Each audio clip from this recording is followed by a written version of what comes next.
Yangon celebrated LGBT Pride for the 5th time this year. This is the 2nd year that the event has been held at a public park. Hundreds of mostly young Burmese citizens and Westerners came out to support the community. The event was held over 2 weekends and it included games, drag performances, music by the Yangon Pride Choir, pop music performances, and movie screenings. The park was filled with vendors as well as a photo exhibition documenting the lives of the LGBT community in parts of the world where being gay is still highly stigmatized. If you're up for it, you could also have your future told to you by a local and fabulous fortune teller. Although huge strides have been made, the local population still faces some challenges in a country where old colonial laws still in place make homosexuality illegal. So, as you know, our country had already been entered the military situation. That's why when we see the police officer uniform, definitely we lost our confidence. That's why when the police officer at us, we are afraid to face with the police officer. But at the time, we sometimes ran away. We sometimes follow the police officer without knowing the reason why we have to be arrested by the police officer. But police officer tell us you will be arrested by the 377. So if you want to be asked case, you can come with us by jailing for 1 month.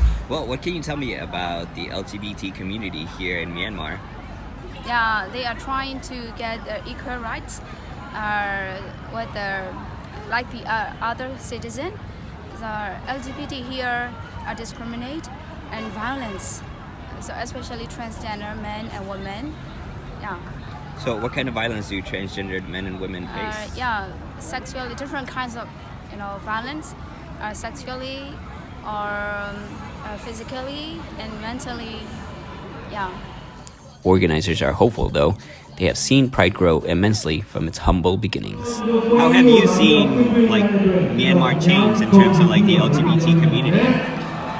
Well, it has changed so much. I remember this is the 5th edition of this festival, and last year we had the first edition in a public park, and you can feel it's changing, and it's changing very fast. This is the 2nd year we do it in a public park. Before we were doing the festival in it's a diplomatic compound, so we were kind of out of the radar of the Myanmar authorities. Now this year and last year we are in a public space. This year actually we have been able to do a public boat parade along the Yangon River. So it's starting becoming more open and we are working for it. And now I feel that in Myanmar, in Yangon, it's very much open. Now we might need to work in other cities because in the countryside it's a little bit people are still facing not the openness that you can feel in Yangon. So definitely it has actually changed very much. The night was capped off by a huge dance party where everyone let loose and had fun.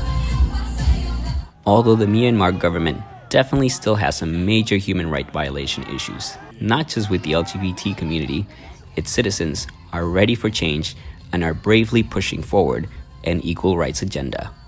This is Eduardo Culbo.